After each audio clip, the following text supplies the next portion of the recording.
An Abi Hurairah radhiyallahu anhu qala qala Rasulullah sallallahu alaihi wasallam man da'a ila hudan kana lahu minal ajri mithlu ujuri man tabi'ahu la yunqisu dhalika min ujurihim syai'an wa man da'a ila dhalalatin kana alaihi minal ithmi mithlu athami man tabi'ah la yunqisu dhalika min athamihim syai'a. Rawahu Muslim. Dari Abu Hurairah radhiyallahu an, beliau berkata bahwasanya Rasulullah sallallahu alaihi wasallam telah bersabda, man da'a ila hudan, barang siapa yang mengajak kepada suatu petunjuk, kana lahu minal ajr mithlu ujuri man tabi'ah, maka dia akan mendapatkan pahala sama dengan pahala orang yang mengikutinya. Maksudnya, ketika dia mengajak orang atau mencontohkan sesuatu atau suatu kebaikan pada seseorang, orang itu mengikutinya. Jelas ya? Orang itu mengikutinya. Nah, maka dia akan mendapatkan pahala. Orang yang mengikutinya itu ya, sama dengan pahala orang tersebut. Jelas? Ya, sama dengan pahala orang tersebut. La yunqisu dzalika min ujurihim syai'a, yang mana orang yang diikuti ini tadi sama sekali tidak mengurangi pahala orang yang mengikutinya itu tadi sedikit pun. Jadi misalnya si A ya memberikan contoh yang baik, memberikan contoh yang baik, atau dia mengajak si B untuk melakukan kebaikan. Si B ikut kepada si A, maka si A mendapatkan pahala dari amalan si B tanpa mengurangi pahalanya si B ini sedikit pun. Begitu maksudnya ya? Iya. Misalnya dia melakukan suatu amalan sunnah. Iya. Ada orang yang melakukan amalan sunnah, kemudian ada orang yang melihatnya, maka orang itu mengikutinya, maka pahala dia mendapatkan pahala orang yang mengikutinya tersebut tanpa mengurangi pahala mereka sedikit pun.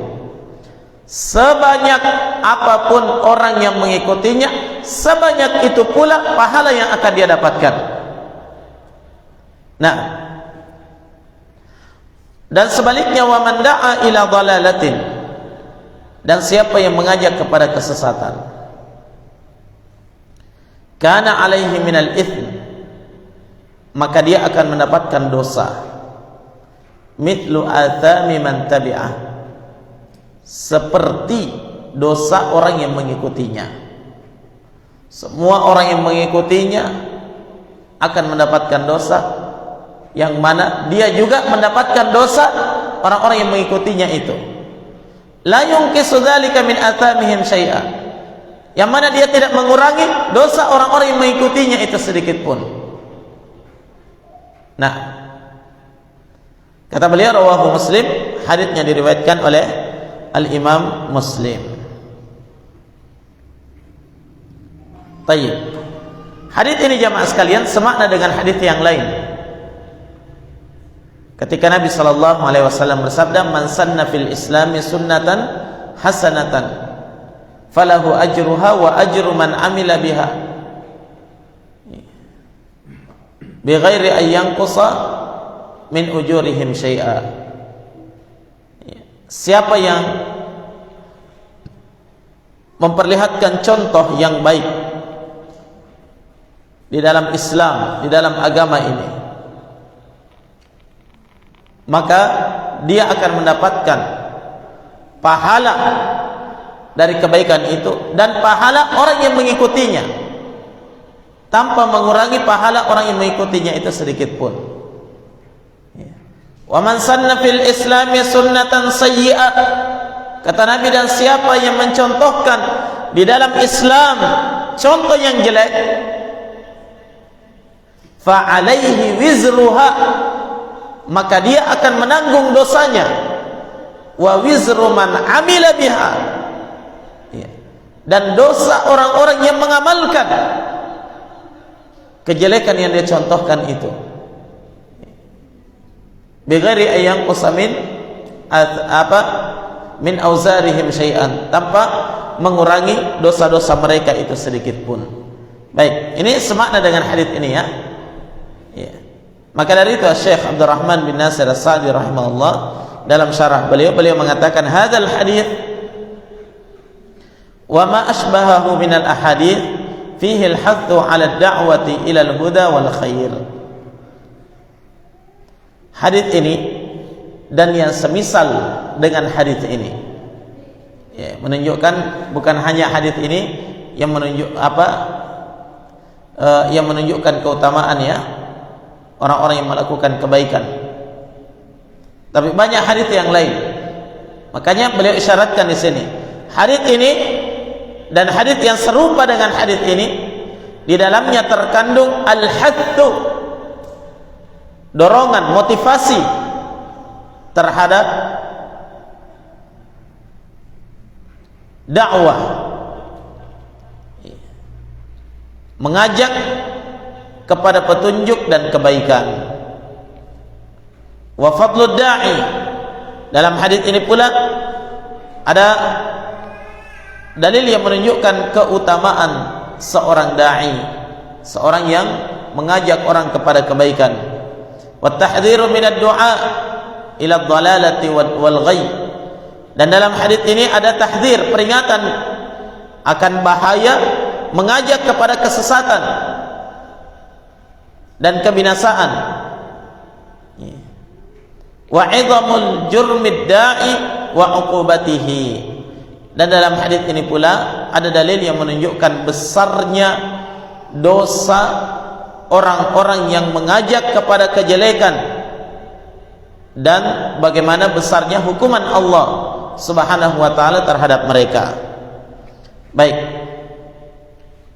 perhatikan di dalam hadis ini jamaah sekalian, betapa besar pahala yang didapatkan oleh orang-orang yang senantiasa mengajak kepada kebaikan atau mencontohkan kebaikan kepada orang lain, sehingga siapa saja yang mengikutinya, berapapun yang mengikutinya, dia dapatkan pahala semua orang yang mengikutinya itu dengan baik.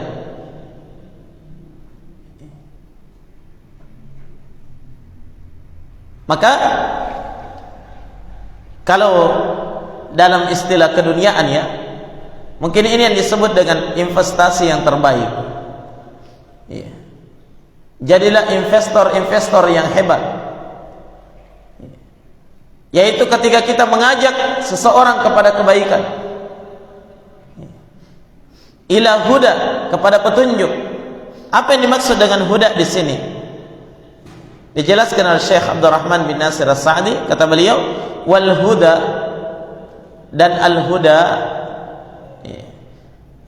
petunjuk yang dimaksud di dalam hadis ini adalah huwal ilmun nafi' wal amalus salih. Dia adalah ilmu yang bermanfaat dan amalan salih. Itulah petunjuk. Berarti makna daripada sabda Nabi, man da'a ila hudan, siapa yang mengajak kepada al-huda, artinya apa?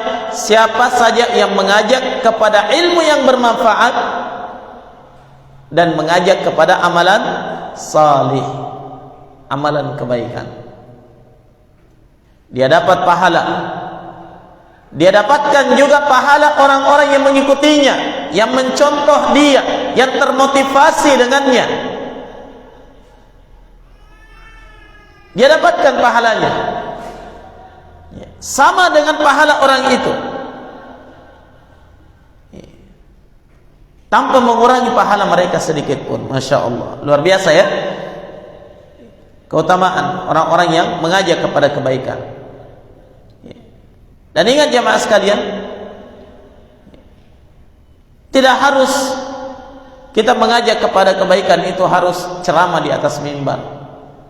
Nanti ceramah di atas mimbar dikatakan mengajak kepada kebaikan. Tidak.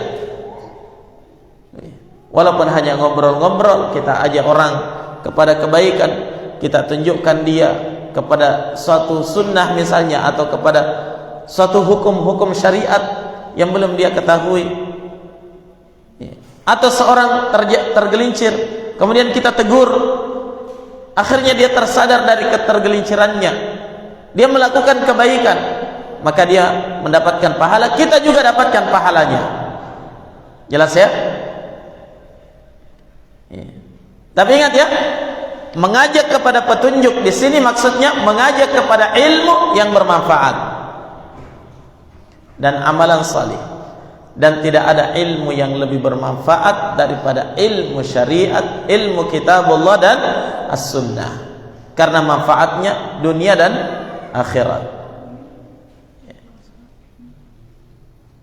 Kemudian setelah itu, ilmu yang paling bermanfaat setelah ilmu syariat adalah ilmu keduniaan yang mengarahkan kepada agama, yang bisa memperkuat dia di dalam beribadah, yang bisa semakin mengokohkan agamanya. Itu juga adalah ilmu yang bermanfaat. Jelas ya? Kemudian al-amalus salih, amalan yang salih, amalan yang baik. Nah, apakah itu amalan berupa ibadah antara dirinya dengan Allah, atau dia adalah amalan kebaikan antara dirinya dengan hamba Allah Subhanahu wa taala yang lainnya? Maka ini harus kita termotivasi dalam masalah ini jamaah sekalian. Dan dengan hadits ini jamaah sekalian dapat kita melihat bahwasanya orang yang paling besar pahalanya, paling banyak kebaikan dia dapatkan, tentunya adalah siapa? Rasulullah sallallahu alaihi wasallam. Berapa banyak orang yang mengikuti beliau, berapa banyak orang yang terpetunjuk melalui dakwah beliau, ya.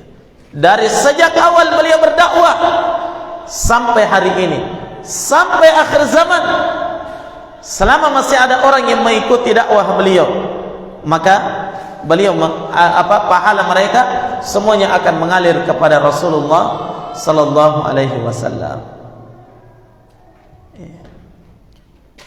Dan perhatikan jamaah sekalian, para sahabat Nabi, misalnya Abu Hurairah radhiyallahu anhu adalah orang yang paling banyak meriwayatkan hadis dari Nabi. Ini kesepakatan para ulama ahli hadis ya. Beliau adalah orang yang paling banyak meriwayatkan hadis dari Nabi sallallahu alaihi wasallam. Maka setiap hadis beliau dibacakan, hadis yang diriwayatkan oleh Abu Hurairah, dibacakan, diajarkan, diperdengarkan, didakwahkan, dihafalkan, semua orang mendapatkan pahala dengannya, otomatis pahalanya juga mengalir kepada Abu Hurairah. Ya, berapa banyak jamaah sekalian. Maka ini adalah investasi yang terbaik, tidak ada ruginya. Kalau dalam masalah keduniaan, banyak orang yang ingin berinvestasi ya. Banyak, terkadang kita mau tanam modal, tanam saham dan yang lain sebagainya, tanpa harus kerja, akan mengalir hasilnya, kan begitu? Kenapa di dalam perkara akhirat, dalam perkara pahala, kita lemah di dalamnya jamaah sekalian? kita kurang semangat untuk berinvestasi, mengajak orang kepada kebaikan, ya, menasihati orang-orang yang tergelincir, mengajak orang untuk belajar agama, ta'lim, mengajak mereka untuk beramal salih, dan seterusnya. Maka ini yang harus kita perhatikan, ya. Kita berupaya untuk berinvestasi untuk kebahagiaan akhirat kita nanti, insyaallah taala. Baik. Kemudian di sini wajib pula seorang itu berhati-hati dari mencontohkan contoh yang jelek kemudian diikuti oleh orang. Terutama kalau dia adalah orang yang ditokohkan di tengah masyarakat, atau dia adalah public figure. Nah, orang yang dijadikan panutan di tengah masyarakat, maka dia harus semakin berhati-hati. Jangan sampai dia melakukan suatu kejelekan diikuti oleh orang. Jelas ya? Demikian pula jamaah sekalian, wajib ya bagi setiap orang berhati-hati dari mengajak saudaranya kepada kejelekan yang dia berada di atasnya. Nah, berhati-hati dari mengajak orang yang pada kejelekan yang dia berada di atasnya. Kadang orang hanya perkara sepele kadang ya, kemudian dia ajak temannya, ayolah, tidak usah terlalu alim, ya, tidak usah terlalu serius. Ya, awalnya ditawari rokok dulu, ya. Merokoklah, kurang gaul itu kalau kamu tidak merokok. Setelah temannya merokok, sudah ditawari minuman keras, ya. Setelah itu ditawari narkoba, setelah itu ditawari ini dan itu dari berbagai macam dosa-dosa. Maka dia tidak sadar telah menanam investasi keburukan. Dia tidak sadar di saat tatkala saudaranya itu kecanduan dengan kejelekan itu, setiap kali saudaranya melakukan kejelekan itu, dia mendapatkan dosa dari apa yang dilakukan oleh saudaranya itu. Nah,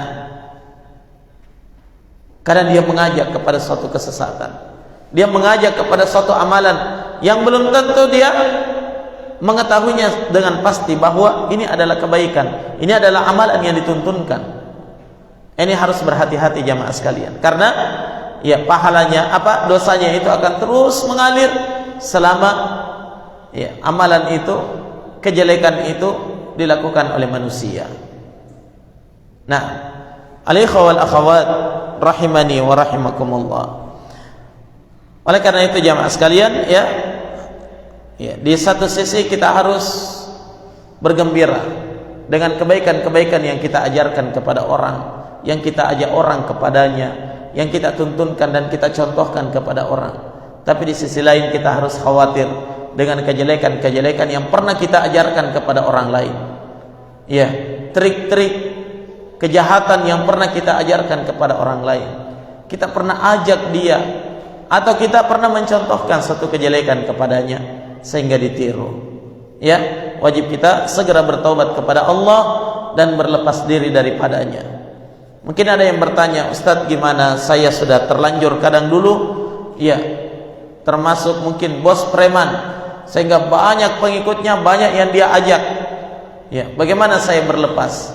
Ya keharusan bagi dia untuk menasihati kawan-kawannya yang dulu itu untuk kembali kepada kebenaran, kembali kepada kebaikan, menjelaskan bahwa itu dulu keliru dan saya berlepas diri daripadanya. Jelas ya? Iya. Ini untuk memutus ya, memutus dosa jariah yang terus mengalir kepada kita. Ada istilah dosa jariah ya, seperti itu. Wallahu a'lam. Ini juga istilah mungkin muncul baru sekarang. Katanya ada amal jariah sehingga ada juga dosa jariah. Baik. Ya, harus berlepas diri daripadanya, jelaskan kejelekannya, na'am, dan nyatakan saya berlepas diri dari kejelekan-kejelekan tersebut. Ya, sehingga saya berlepas diri kalau ada yang mengikutinya, ada yang melakukannya sekarang.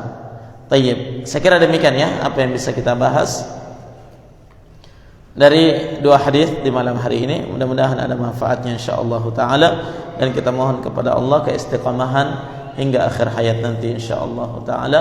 Naktafi bihadzal qadar. Subhanakallahumma bihamdik asyhadu an la ilaha illa anta astaghfiruka wa atubu ilaik. Walhamdulillahi rabbil alamin.